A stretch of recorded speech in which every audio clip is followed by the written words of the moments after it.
Vraiment très content que vous soyez tous et toutes là ce matin pour ce lancement de cette formation à distance, mécanisme de contrôle en gestion financière. Au comité sectoriel, c'est notre quatrième formation qu'on lance, formation à distance, une première en gestion financière pour les coops, une deuxième pour les OBNL, une troisième pour la mesure d'impact social et cette quatrième qui est associée évidemment à la gestion financière sur les mécanismes de contrôle en gestion financière. Aujourd'hui, c'est un lancement de cette formation-là qui va être suivi par un cours mini-webinaire, on l'a appelé ainsi, par nos deux experts de contenu que je vais vous présenter tantôt.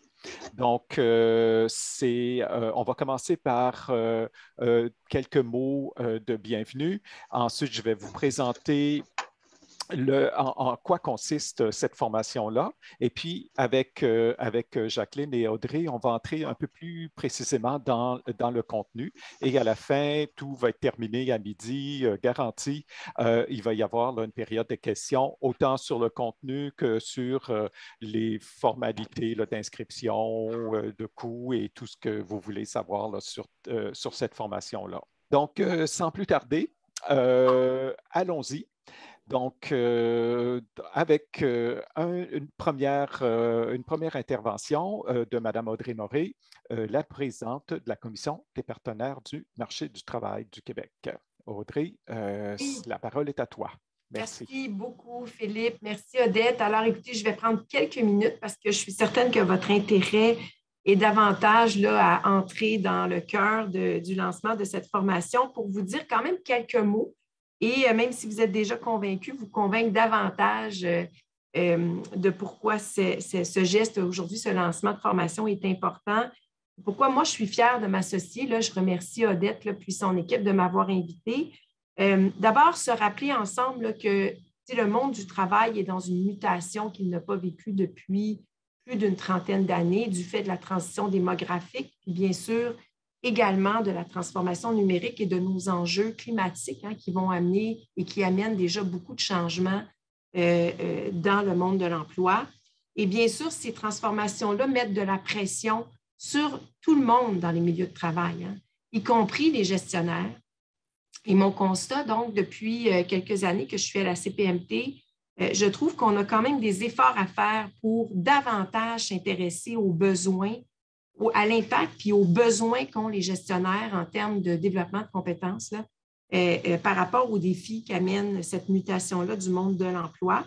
Et l'autre élément que cette mutation-là amène, c'est qu'elle met de la pression parce que dans les milieux de travail, il y a de moins en moins de temps pour libérer les gens, pour aller en formation. Donc, on se doit d'imaginer puis de développer des parcours qui soient appropriés pour quand même continuer de se former. On en a besoin plus que jamais dans le contexte actuel. Donc, je veux vraiment saluer le travail qu'a fait l'équipe du comité sectoriel. Pour moi, on est dans un exemple parfait de la valeur ajoutée d'un comité sectoriel. Donc, une capacité à cerner les besoins prioritaires, en particulier en regard de la formation qui est lancée aujourd'hui pour les gestionnaires du secteur et adapter le parcours pour qu'il soit asynchrone, donc adapté à la réalité qu'on vit tous en ce moment et qui facilite notre formation quand on peut avoir accès à des parcours de formation asynchrone. Alors, je vous souhaite de prendre connaissance de ce que Philippe va vous présenter, Odette, là, avec appétit. Et puis, je veux une fois de plus là, saluer la grande pertinence, la grande performance de cette approche sectorielle donc que incarne Odette là, avec son équipe dans le secteur de l'économie sociale et du milieu communautaire. Merci. Et maintenant, la parole est à Valérie Roy, Madame Valérie Roy, qui est la présidente du comité sectoriel de l'économie sociale et de l'action communautaire, mais aussi directrice générale de AXTRA. Valérie, la parole est à toi. Oui, merci beaucoup, Philippe. Merci, merci beaucoup, Audrey, pour le mot, là. Merci tout le monde d'être là ce matin. C'est super important, je pense, de prendre du temps pour se former, comme le disait très bien Audrey juste avant. Puis, je tiens à saluer tout le monde, et tout particulièrement certains membres d'Axtra que j'ai vus là, tout à l'heure se connecter. Donc, voilà, Axtra, on est un regroupement d'organismes d'aide à l'emploi qui offre les services publics d'emploi à la population. Puis, on a la chance de faire partie là, depuis le début, là, depuis ses tout débuts là, de la grande famille du CSMO-ESAC. Puis je pense que le comité sectoriel de main-d'œuvre a fait ses preuves dans les dernières années d'offrir toujours des formations pertinentes et de faire la valorisation, comme l'a mentionné Audrey, aussi la valorisation de la formation. C'est important, c'est un outil, oui, pour augmenter l'efficacité à l'interne dans le travail, dans les organisations, mais c'est aussi un outil d'attraction et de rétention du personnel de vos organisations. Et on le sait qu'il y a beaucoup de défis dans le secteur, dans les organisations du secteur en ce moment par rapport à ça. Puis je pense que aussi vos missions, on voit la complexité, là, Audrey, là, je ne répéterai pas tout ce qu'elle a dit, on la transformation du monde du travail, mais c'est la transformation de notre secteur d'activité aussi, a multiplié les défis pour les organismes. Donc, c'est très important d'avoir des processus efficaces à l'interne, mais aussi enlever un peu de pression pour les gens à l'administration et à la gestion pour mieux se concentrer sur le déploiement des missions des organismes. Et puis, le CSMO-ESAC a toujours été à l'avant-garde pour offrir je dirais, des formations de pointe aux organismes du secteur. Donc, je suis très fière aujourd'hui de faire partie de ce lancement et je sais que c'est très attendu, la boîte à outils qui va en découler. Merci beaucoup d'être là. Merci pour tout le travail qui a été fait. Là, je prends une autre petite minute avant de laisser place au contenu. Merci à tous celles et ceux là, qui ont fait un travail d'arrache-pied pour maintenir en vie et continuer à offrir, dans le fond, les services à vos différentes clientèles et déployer vos missions durant les 2 années qui viennent de passer, qui n'ont pas été faciles, puis qui ont mis à rude épreuve beaucoup d'organisations du secteur là, et de d'autres secteurs. Et vous êtes un pan important de l'économie québécoise. Et moi, je le vois, la rigueur qu'ont les organismes du secteur dans tout le travail de réduction de compte que vous devez faire, parce que vous avez de multiples bailleurs de fonds. Et je pense que la formation d'aujourd'hui tombe à point nommé. Donc, merci encore une fois à Odette, à toute l'équipe, à Philippe et bien sûr à la Commission des partenaires du marché du travail pour le financement accordé là, via le Fonds de développement et de reconnaissance des compétences de la main-d'œuvre. Donc, bonne formation à toutes et à tous et au plaisir. Merci. Merci Valérie. Justement, parlant de financement, oui, la CPMT via le FDRCMO a contribué largement à la réalisation de cette formation à distance, mais aussi la Caisse d'économie solidaire. Donc, on a invité M. Martin-Pierre Nombré à prendre la parole. Martin-Pierre est directeur au développement stratégique à la Caisse d'économie solidaire. Merci encore à la Caisse là, pour ce financement accordé là, qui nous a permis d'améliorer encore plus la formation. Martin-Pierre, je te laisse la parole. Merci Philippe, merci tout le monde. Je vais prendre quelques minutes. Je sais que vous avez tous hâte donc, de voir le fruit donc, de ce travail magnifique qui a été fait. La seule chose que je voulais vous amener, un financeur, qu'est-ce qu'il vient faire dans ça? Donc, nos intérêts, c'est quoi donc de financer un tel projet? Dans un premier temps, il faut dire que la bonne gestion financière est importante pour le développement d'un organisme et aussi pour les entreprises d'économie sociale. Donc, ça, c'est des intérêts que nous, on a donc à appuyer. Même comme financeur aussi, c'est important pour nous. Quand on donne un prêt, on veut s'assurer que ce prêt est bien utilisé de façon appropriée. La bonne gestion financière, c'est bon aussi pour tous les donateurs, les subventionnaires, pour s'assurer que l'organisme, ça fonctionne bien. L'argent qu'on donne est bien placé. Donc, c'est ça qui va nous motiver, nous, comme organisation de financement, bien sûr. Mais au-delà de ça, nous sommes conscients, comme l'a dit tantôt la présidente du comité sectoriel, nous sommes dans une situation donc, de mutation. À cela, à tous les éléments qu'elle a amenés, moi je voulais aussi nous rappeler que de plus en plus, les populations, les gens qui nous fréquentent sont aussi exigeants par rapport à ce que nous leur offrons, par rapport à ce que nous leur présentons. Donc, ils veulent que l'argent, soit du gouvernement, d'autre part, soit bien, je dirais, géré. Donc, cette pression sur les gestionnaires est important donc à saisir. L'autre élément, la rareté, oui, mais aussi la rareté des ressources financières existe. Donc, ces outils, à mon avis, vont permettre à toutes les organisations d'avoir un outil très, très, je dirais, important donc, pour faire le travail. Comme je disais, je ne vais pas prendre beaucoup de temps pour vous parler. Moi aussi, j'ai hâte donc de voir cet outil. J'ai hâte de pouvoir en parler aussi et même de le faire connaître aussi dans notre milieu. Donc, je laisserai la place donc à la présentation. Nous sommes très, très fiers donc de nous associer à cela. Bien sûr, on va suivre tout ce qui va se faire avec ça et nous ferons la promotion. Merci, Philippe. Merci beaucoup, Martin-Pierre. Effectivement, Martin-Pierre a touché quelque chose de très important dans ces mécanismes de contrôle en gestion financière, parce que souvent, on associe mécanisme à fraude, mais c'est vraiment, tantôt, on va le voir, c'est vraiment bien au-delà de ça. C'est aussi, et justement, comme disait Martin-Pierre, une meilleure utilisation de nos ressources financières qui sont pas toujours aussi abondantes qu'on le voudrait. Rapidement, comité sectoriel de main-d'œuvre de l'économie sociale de l'action communautaire. On est une organisation, un OBNL qui existe depuis 25 ans. On fait nos 25 ans cette année. Donc, le comité sectoriel travaille à être une référence sur les enjeux de main-d'œuvre et de formation du secteur de l'économie sociale et de l'action communautaire, à faire rayonner ce secteur d'emploi dans le but d'attirer de la main-d'œuvre puis de favoriser sa rétention. Je pense que ça parle à tout le monde, cet enjeu-là. Évidemment, accroître les compétences de la main-d'œuvre du secteur, c'est ce qu'on fait aujourd'hui avec le lancement de cette formation-là. Puis, évidemment, favoriser la formation de la main-d'œuvre du secteur par des projets concrets de formation. Le financement du projet, on en a parlé, la Caisse d'économie solidaire, la Commission des partenaires du marché du travail par le biais du FDRCMO. Merci encore à nos deux sources de financement. Et aussi la SOFAD. La SOFAD, on va en parler amplement tantôt. La SOFAD qui nous prête en quelque sorte sa plateforme de formation, qui est un module, et sur lequel on retrouve FC3. C'est le logo en haut du PowerPoint. Donc, FC3 est logé à la SOFAD sur son module et c'est la plateforme de formation à distance pour la main-d'œuvre de l'économie sociale et de l'action communautaire. Elle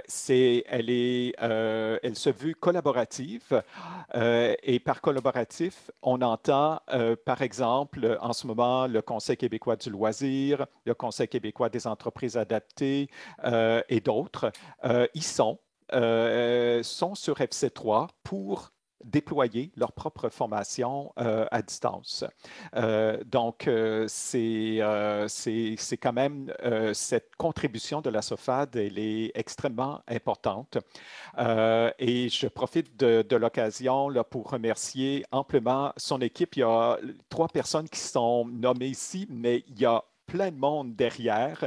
On ne pourrait pas tous les nommer, ils sont très nombreux et nombreuses, mais quand même, Denis Sirois, le directeur général, Robert Bolduc, chef d'équipe au développement et au TI, et Marie-Ève Côté, chef d'équipe gestion de projet. Marie-Ève est ici avec nous. Donc, je profite de l'occasion pour remercier amplement et je ne sais combien de fois Marie-Ève pour le travail très, très précis qui est le sien. Donc, merci à la SOFAD et merci en particulier à Marie-Ève qui a mené à terme ce projet-là avec nous. Pour développer une formation comme celle-là, il faut un comité de travail. Je tiens à les remercier. Jérôme Gagné du Conseil québécois de la coopération et de la mutualité, Joël Nadeau du TIES, Territoire innovant en économie sociale et solidaire, et finalement Jacqueline Lemay et Audrey de Rancourt-Raymond de Demers-Beaune. On va revenir à toutes ces personnes tantôt. Il y a aussi tout un travail de validation qui se fait tout au cours de la formation.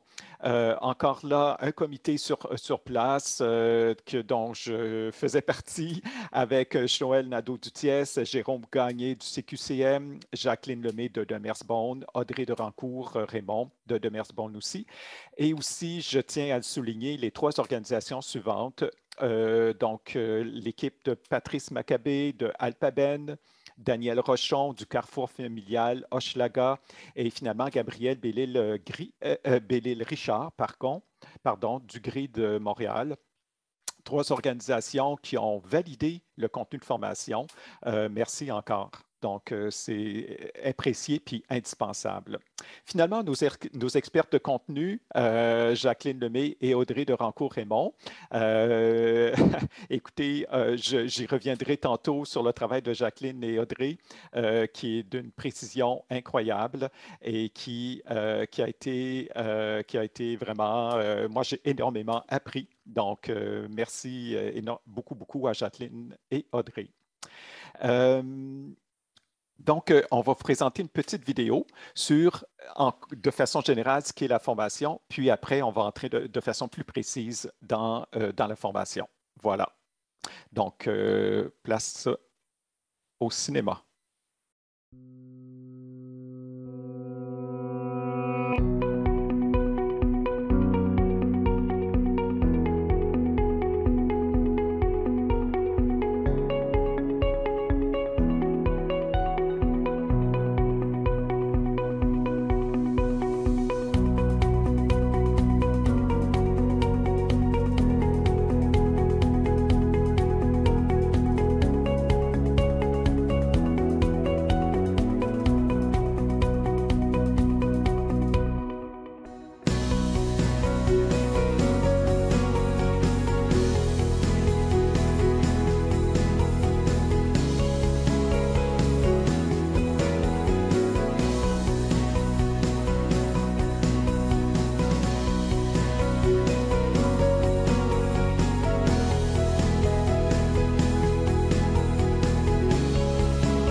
Donc, on s'est dit au comité sectoriel qu'on n'allait pas, on allait aller au-delà de l'adage cordonnier mal chaussé. En fait, on peut dire qu'on est cordonnier bien chaussé parce qu'on a mis en place différents mécanismes de contrôle en gestion financière.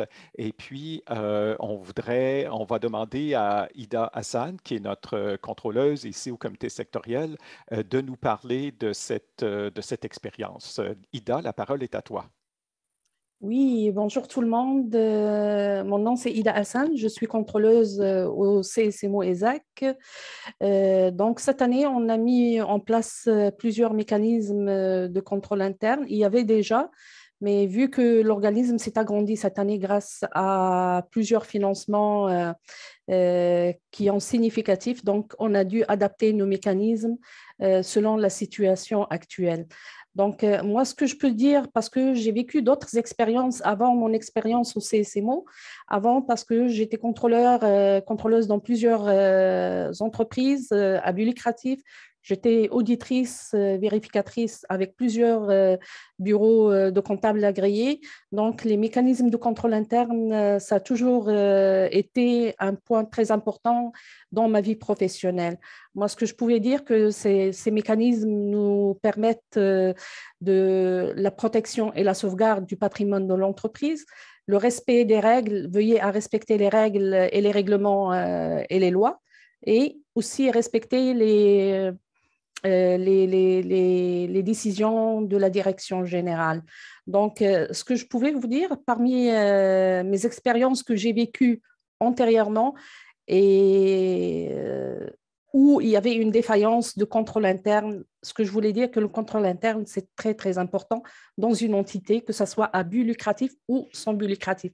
C'est pas parce que on est un petit organisme ou une petite entité qu'il faut, il faut pas mettre des mécanismes. Les mécanismes s'adaptent à la taille de chaque entité. Donc, on peut mettre en place des mécanismes, mais qui sont adaptés à la taille de l'entité.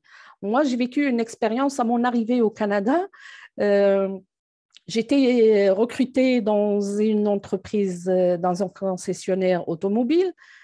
J'ai commencé à travailler. Moi, j'étais toute nouvelle et tout. Je regardais les états financiers et je voyais qu'il y avait un compte où il y avait 70 000 $. Je ne comprenais pas pourquoi ce compte-là ne faisait qu'augmenter, ça ne baisse jamais. J'ai commencé à creuser, à poser des questions. Après vérification et tout, on s'est rendu compte que ce compte-là, c'était des choses, c'est des frais qui auraient dû être facturés à des clients, mais qui ne l'ont pas été. Pourquoi ça n'a pas été? Parce que la personne qui se charge de la location des autos pour les clients centralisait le tout chez elle, cette personne-là. Donc, c'était elle qui initiait l'opération, c'était elle qui recevait les factures, c'était elle qui faisait les factures et c'était elle qui faisait la transcription dans un compte transitoire pour les livres. Donc, toute l'information était centralisée entre les mains de cette personne. Il n'y avait aucun contrôle, il n'y a aucune validation qui se faisait. Donc, sur cette personne, et puis, après avoir creusé, validé, cherché et tout, il s'est avéré que cette personne, malheureusement, a usé de la confiance des employeurs. Donc, c'était pour son usage personnel, pour l'usage de ses amis, garder les autos le week-end, puis les retourner le lundi au locateur d'auto et ne facturait pas aux clients parce que les clients, il n'y avait aucun client pour ces autos-là. Donc, ce qu'on a fait, on a revu toute la procédure et on a mis des mécanismes de sorte que de tels abus n'arrivent plus. Donc, ce que je voulais dire que quelle que soit la taille, quelle que soit la taille de l'organisme, son objectif, il doit toujours y avoir des mécanismes de contrôle interne pour sauvegarder le patrimoine de l'organisation, pour l'aider aussi à évoluer et pour délimiter les responsabilités de chaque participant dans l'entreprise. Donc, c'était ça mon témoignage. Donc, c'est très important le contrôle interne. Merci beaucoup, Ida. On pourrait continuer amplement encore avec l'expérience qu'on a eue au comité sectoriel ces derniers mois, mais ça pourrait faire l'objet d'un autre webinaire. Donc, entrons dans le vif du sujet. Cette formation sur les mécanismes de contrôle en gestion financière, donc, elle a été conçue en logiciel libre, s'adresse tant aux OBNL qu'aux coopératives, que ce soit de l'action communautaire ou de l'économie sociale, mais aussi aux organisations de bienfaisance. Ce sont les OBE que vous allez retrouver dans la formation. Elle est entièrement synchrone, donc l'apprenant est totalement autonome, en ce sens que la formation, en autant qu'on a une connexion Internet, elle peut être suivie dans son chalet, à la maison, le soir, de nuit, de fin de semaine, en vacances. Donc, vraiment, l'apprenant est complètement autonome. Il y a du tutorat qui est possible par courriel. Ça fait aussi partie de la formation. C'est une formation qui se fait en environ 20 heures. Elle est aussi certifiée Soféduc avec 2 unités d'éducation continue et puis elle est au coût de 200 $. On pourra revenir là, sur tous ces détails-là après la présentation. Justement, je vais aller rapidement à la démonstration de la formation pour rapidement laisser la parole à Jacqueline et Audrey. Cette formation, elle est divisée en 4 sections. Il y a une visite guidée très importante, une intro, les modules de formation, puis finalement une boîte à outils avec plein d'outils qui vous sont présentés. Ces 4 modules de formation: identification des risques, évaluation des risques, gestion des risques et surveillance de la gestion des risques. Par identification, chacun des modules est divisé par ailleurs en 3 sections. L'amorce, avec entre autres un jeu questionnaire sur vos connaissances par rapport à ce cas-ci à l'identification des risques. Ensuite, en deuxième lieu, le contenu avec des exemples, des exercices, de la théorie.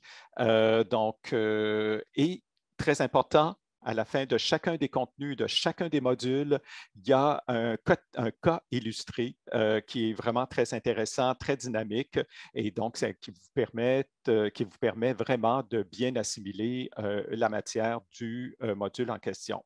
Et finalement, il y a un bilan des connaissances avec ce que j'ai appris et puis avec un retour sur les connaissances acquises et avec, si à la prochaine diapo, s'il vous plaît, il y a aussi des outils d'apprentissage qui sont très interactifs. Vous avez à l'écran ce qu'on appelle les cartes interactives, très dynamiques, qui sont extrêmement, vraiment, qui permettent vraiment d'approfondir les contenus. Et puis, c'est un peu comme un serpent et échelle. Donc, c'est vraiment des outils là, qui ont demandé beaucoup de travail à la SOFAD, beaucoup de travail aussi à nos experts de contenu, mais qui, en bout de ligne, je crois, sont extrêmement bien faits.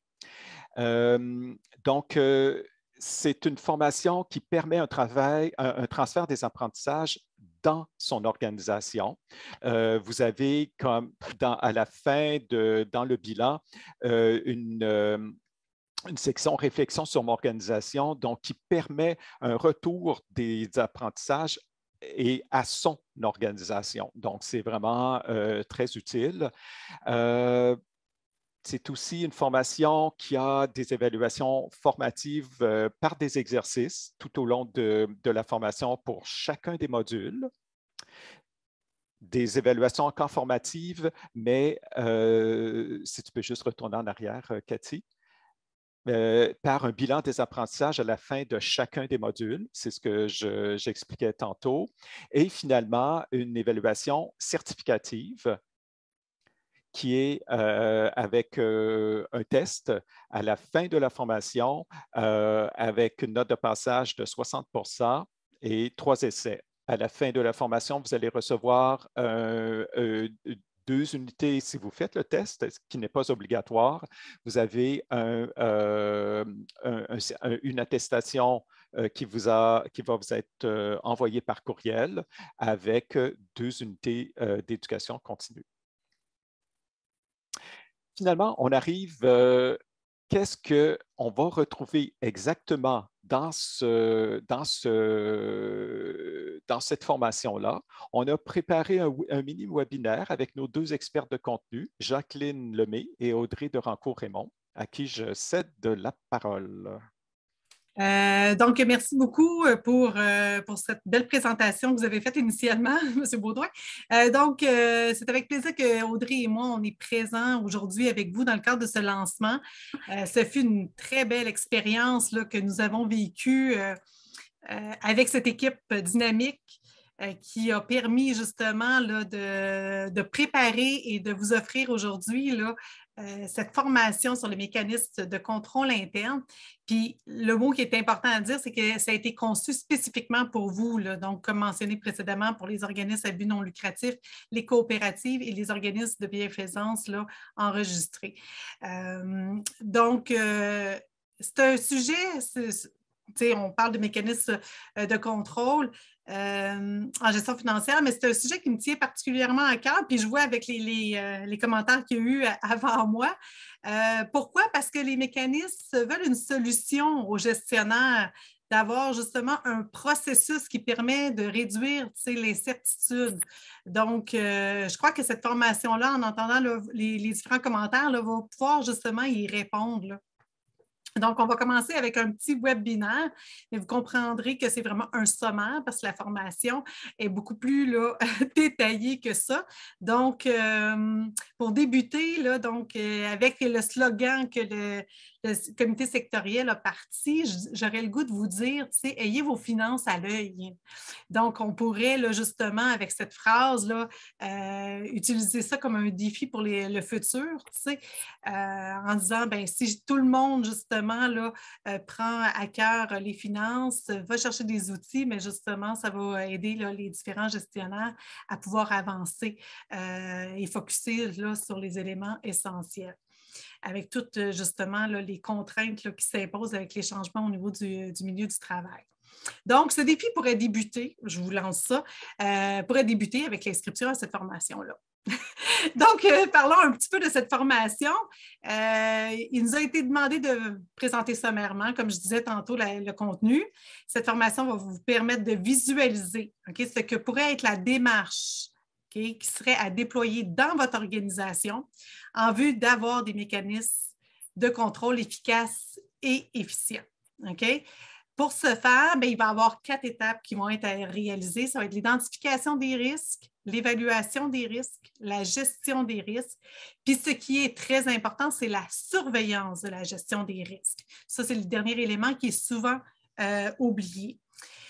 Comme disait Philippe, il va y avoir une période prévue là, pour les questions à la fin de ma présentation avec Audrey. Donc, n'hésitez pas là, à prendre vos questions en note, puis il nous fera un plaisir d'échanger avec vous là, à la fin. Donc, débutons avec la question qui est importante, c'est quoi les mécanismes de contrôle? Si vous effectuez des recherches, vous allez découvrir qu'il y a divers mécanismes de contrôle. Ce qu'on veut vraiment cibler, c'est les mécanismes de contrôle en gestion financière. Donc, c'est quoi cette définition-là? La définition, c'est les mécanismes de contrôle sont la mise en place de méthodes et de procédures dans chacune des activités de l'organisation pour s'assurer de la protection et de la sauvegarde du patrimoine, pour favoriser l'amélioration des performances et pour s'assurer de la qualité de l'information comptable et financière permettant de prendre des décisions stratégiques. Donc, les mécanismes de contrôle vous aideront à réaliser votre mandat et assumer vos responsabilités. Pourquoi on discute des mécanismes de contrôle en gestion financière? Bien, selon les études et les différents articles émis depuis plusieurs années et toujours d'actualité, il existe une relation étroite entre la qualité de la gouvernance puis la qualité des systèmes de contrôle interne et ce qui en résulte au niveau de la qualité des renseignements financiers de l'organisation, de l'efficacité des activités et de la conformité au règlement. Pour résumer ça, là, c'est simple. Une attention soutenue au système financier et au contrôle interne facilite l'atteinte des objectifs de l'organisation. Si on prend quelques minutes juste pour revoir en détail ce concept-là, pour maintenir une saine gestion en finances et prendre des décisions éclairées conformément au mandat de l'organisation, les administrateurs et les gestionnaires peuvent se faire aider par l'élaboration de bonnes pratiques, que ce soit des politiques ou des procédures, et par l'implémentation de contrôle interne. Un contrôle interne rigoureux est essentiel à l'intégralité de l'information financière. Donc, pour établir un système de contrôle interne rigoureux, il est important initialement d'identifier les risques. Lorsqu'on parle de risques ici, on parle de la probabilité qu'un événement entraîne des conséquences sur l'atteinte des objectifs de l'organisation. Donc, au niveau des risques, oui, effectivement, on parle de risques de fraude, qui sont le plus souvent évoqués lorsque l'on parle de mécanismes de contrôle. Les gens vont faire référence à la prévention et à la détection de la fraude. Tout le monde a entendu parler de tout ça. Cependant, il est important de se rappeler, comme mentionné précédemment, qu'il y a d'autres risques qui existent. Donc, Audrey va vous les présenter par la suite. Mais moi, je veux m'en tenir là pour vous dire que justement, les mécanismes de contrôle en gestion financière permettent de contrôler les divers risques et de suivre et de mesurer les performances de l'organisation. Spécifiquement, il s'agit donc d'une série d'actions qui visent à atteindre un résultat ou un objectif. Donc, un mécanisme n'est pas une fin en soi. Un mécanisme de contrôle doit être intégré aux activités de votre organisation. Puis, puisque les mécanismes de contrôle sont intégrés à vos activités de l'organisation, et non pas de prendre des mécanismes de contrôle généraux qu'on vient appliquer par-ci, par-là. Donc, en les intégrant, bien, ça vous permet en tant que gestionnaire d'avoir des outils supplémentaires pour vous aider dans le cadre de vos responsabilités, tant au niveau de la gestion, de l'administration que de l'opérationnel. Si on prend par exemple au niveau de la gestion, les mécanismes de contrôle permettent aux gestionnaires de mesurer la performance et donc de s'assurer de l'utilisation efficace, efficiente et économique des ressources dans le but de réaliser la mission de l'organisation.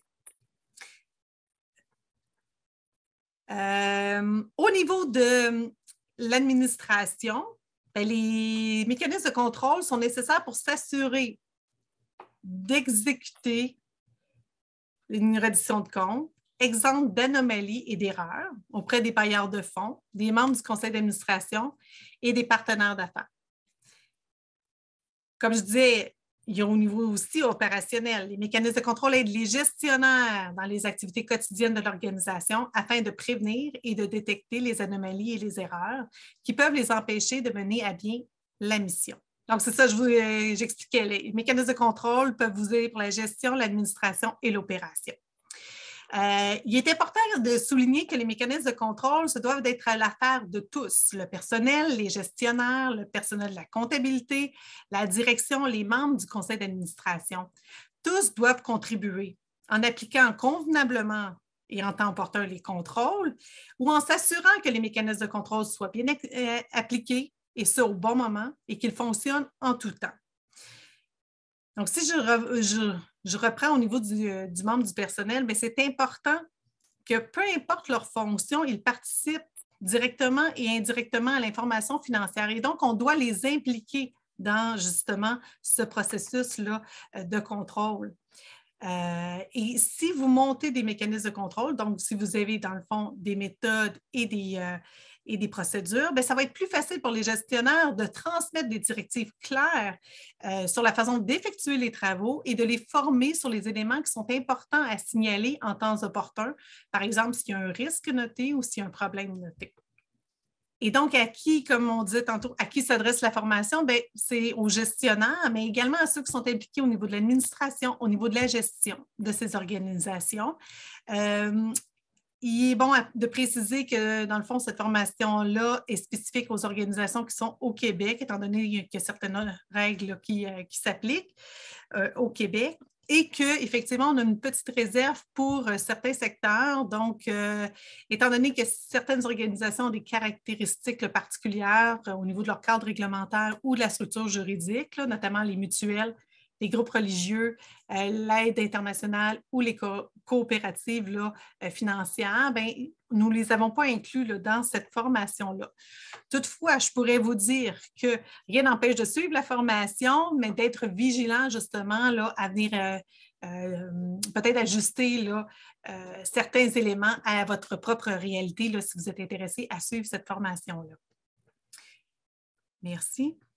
Donc, le plan de la formation, je vais passer bientôt là, la parole à Audrey. Philippe l'a déjà présenté un peu c'est quoi les modules, mais je veux juste que vous gardiez en tête, lorsque Audrey va vous parler des différents modules, qu'il faut faire l'exercice, OK? Parce que vous allez voir là, dans la formation, on vous met en contexte pour le réaliser vous-même. L'important, c'est de débuter l'exercice en se disant, bon, bien, on choisit une activité de votre organisation pour laquelle on va identifier les risques, on va les évaluer, on va les gérer.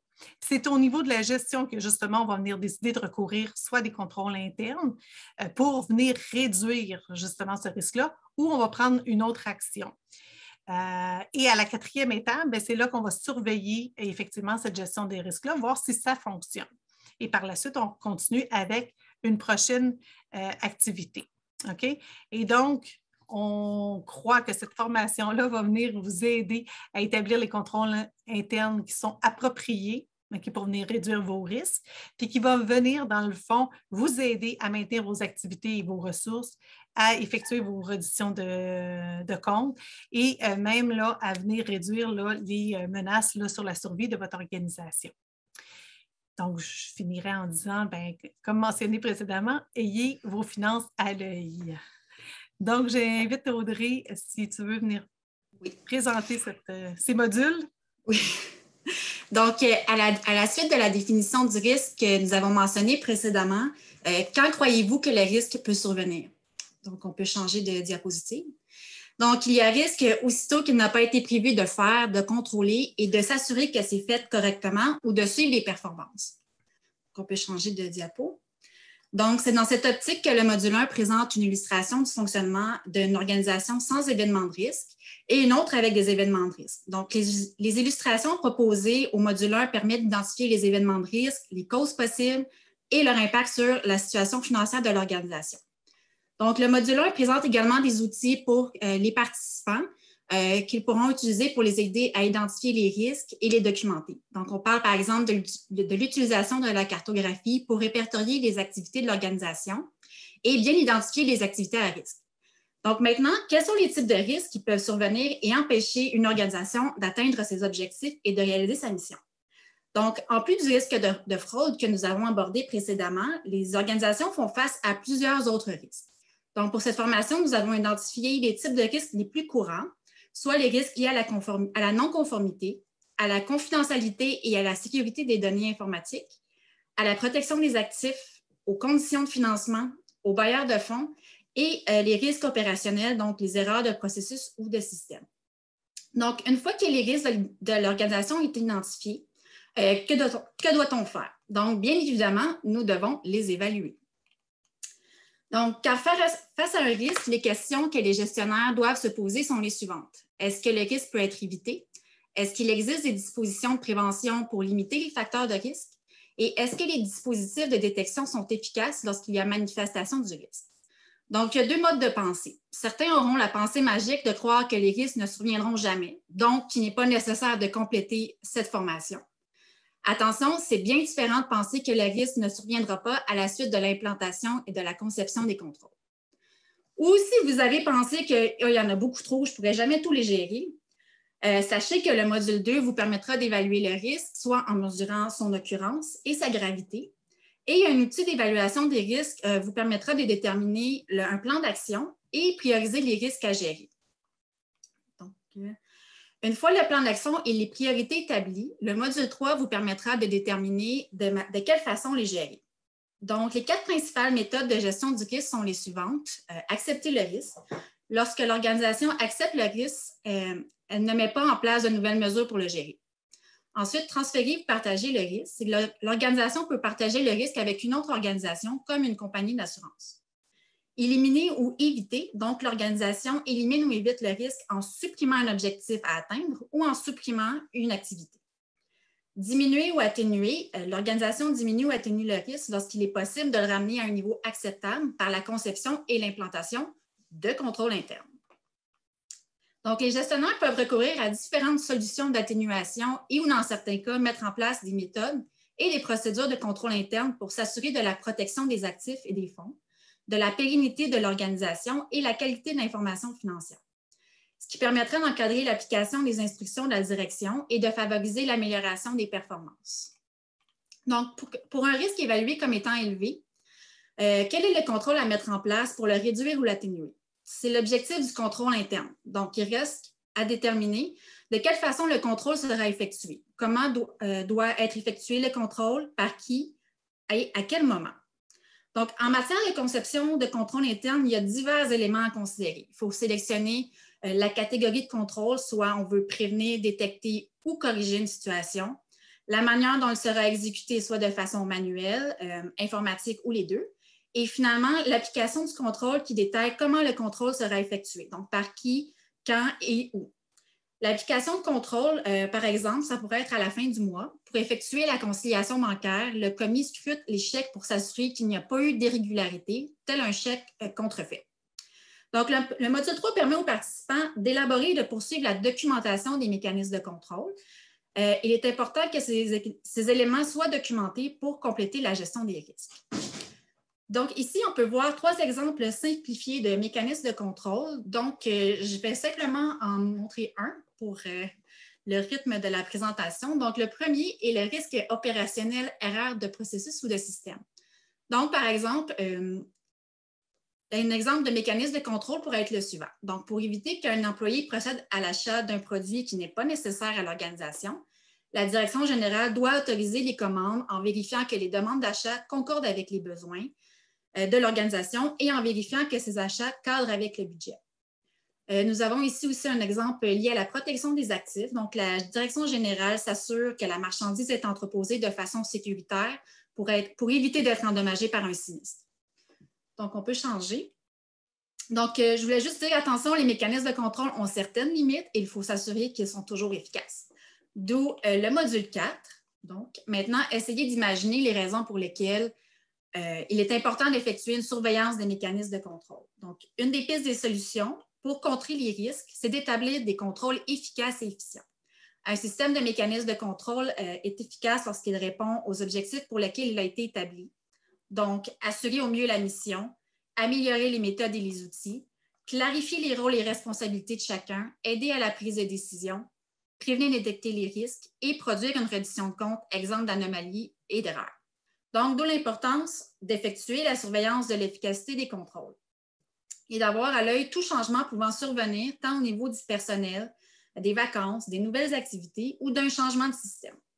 Donc, avec ces changements, un nouveau risque peut survenir car il n'a pas été prévu de s'assurer que cela a été fait correctement, comme par exemple durant les vacances, ou il n'a pas été prévu de s'assurer que c'est correctement contrôlé lors, par exemple, d'une nouvelle activité. Donc, le module 4 a pour objectif de montrer aux participants à surveiller la gestion des risques et par conséquent, comment évaluer l'implantation et le fonctionnement des mécanismes de contrôle. Le module présente également de quelle façon communiquer les déficiences relevées lors de cette évaluation et comment identifier les changements qui peuvent avoir un impact sur le bon fonctionnement des contrôles, comme le départ d'une personne clé qui effectuait ces contrôles. Finalement, le module 4 aborde les politiques et les procédures, comme les politiques de signalement des irrégularités ou les codes d'éthique, que devrait mettre en place une organisation pour s'assurer de l'application des directives de la haute direction et du conseil d'administration, en vue de diminuer les risques et d'identifier les actions qui sont acceptables ou non d'un point de vue éthique. Donc, ceci met fin au mini-webinaire. Donc, nous espérons que ce tour d'horizon vous a plu et que vous avez pu apprendre certains concepts liés à la gestion des risques et aux mécanismes de contrôle et que cela vous donnera le goût de vous inscrire et d'en apprendre davantage. Merci beaucoup, Cathy. Tu peux départager, comme ça, on va avoir une vue d'ensemble de tout le monde. Merci beaucoup, Jacqueline et Audrey, pour cette vue d'ensemble du contenu de la formation.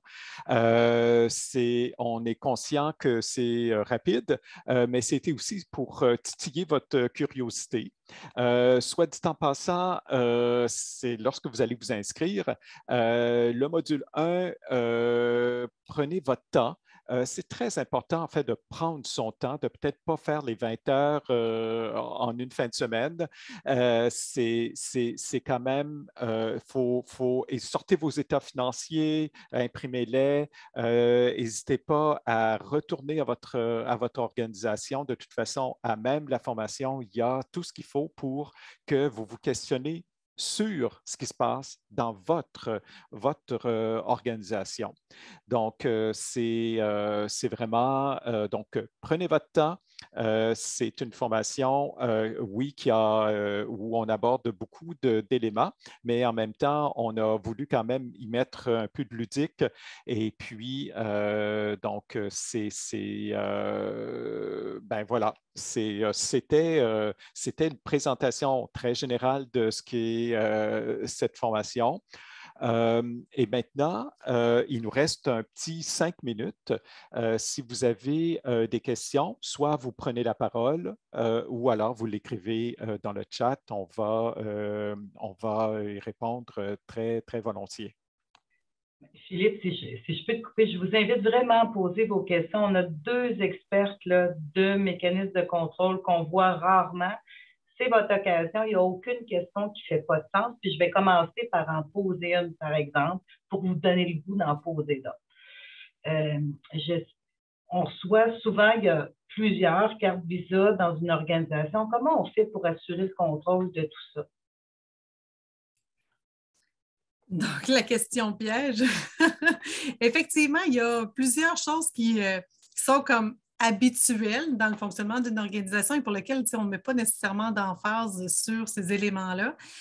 Mais effectivement, de venir chercher, d'aller récupérer ces relevés bancaires-là au site directement là, de l'institution financière permet justement là, de scruter les différents relevés de carte de crédit, donc tout l'ensemble des activités qui se passent. Donc, il peut y avoir, oui, des dépenses, il peut y avoir des remboursements qui peuvent être effectués aussi sur la carte de crédit, qui peuvent cacher d'autres stratagèmes là, de détournement de fonds.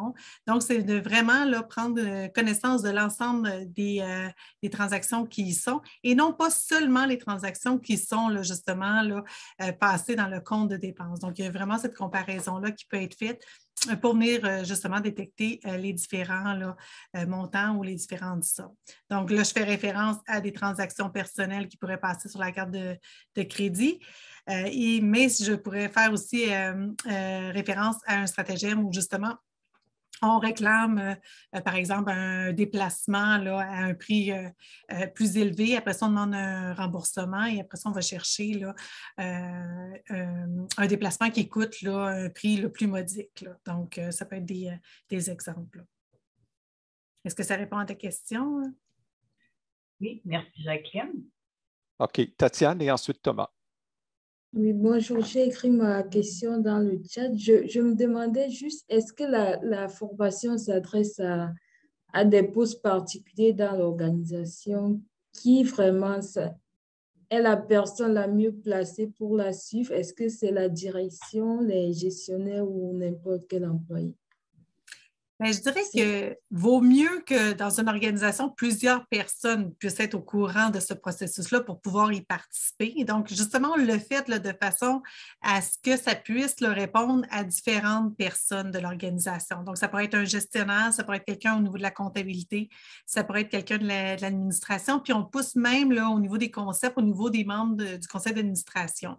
Pourquoi? Parce qu'on sait que dans certains organismes, bien, le nombre de personnes impliquées est assez réduit. Donc, on n'a pas le choix de dire, OK, parfait, ces gens-là se trouvent à gérer l'entreprise et donc, justement, on leur a envoyé des perches, là, puis des petites, des plus-values dans la formation pour qu'ils puissent dire, bien, parfait, si on est seulement 3 à gérer, les membres du conseil d'administration pourraient venir justement en support là, à la direction là, ou au gestionnaire de l'organisation pour venir justement prendre certains contrôles en main. Okay? Et venir aider à balancer. Donc, on parle ici là, des contrôles de base qui est la séparation des fonctions. Donc, justement, en allant chercher l'aide des membres du conseil d'administration, on peut venir justement là, leur octroyer certains contrôles de base qui permettraient de venir identifier des risques ou des erreurs ou des anomalies. Donc, je dirais là, que c'est vraiment, là, comme j'ai dit tantôt, gestionnaire, mais ceux qui sont impliqués dans l'administration, ceux qui sont impliqués dans la gestion, puis on va même jusqu'aux membres du conseil d'administration. Effectivement, il faut aussi avoir quand même de bonnes connaissances en gestion financière. Donc, ça, c'est important. Donc, de connaître le b.a.-ba de la gestion financière de votre organisation. Ça, c'est indispensable. Monsieur Thomas Lafontaine, vous aviez une question, je crois. Oui, merci. En complément, disons, je ne sais pas si ça fait partie de la formation, mais on parle beaucoup de mécanismes de contrôle. On a parlé des cartes Visa. Est-ce que ça existe un bottin de tous les mécanismes de contrôle, en tout cas des mécanismes de contrôle les plus courants par rapport aux problèmes qui reviennent tout le temps dans les petites organisations? Est-ce que c'est quelque chose qui est à faire dans la formation ou qui est à faire à l'extérieur, sinon? Ce sera la prochaine, mais on pourra bâtir ça. Mais effectivement, ça existe. Dans la littérature, il y a comme ça des bottins là, dans lesquels vous trouvez plein de types de contrôle interne que vous pouvez venir appliquer. Le pourquoi on l'a bâti de cette façon-là, puis on est allé plus vers la réflexion, c'est que oui, on peut appliquer un contrôle interne, mais s'il n'est pas appliqué à la bonne place, s'il n'est pas fait de la bonne façon, bien, il ne sert à rien. Okay? C'est pourquoi c'est important de vraiment faire les différentes étapes qu'on vous suggère. Pour une activité, d'aller identifier vos risques. Si vous avez des risques, c'est à ce moment-là que vous allez mettre à la bonne place le contrôle par la bonne personne qui va le faire. Donc, ça deviendrait un peu, comment je peux dire ça, la voie facile de dire, OK, je prends la liste, puis je coche où j'applique mes contrôles, puis oui, on applique des contrôles, mais ils ne sont peut-être pas les bons pour votre organisation ou pour cette activité-là, ou ne sont pas implantés au bon endroit. OK? Donc, ça fait un genre de confort. Oui, je me promène avec puis j'ai des contrôles, mais effectivement, on ne détecte rien là, de cette façon-là.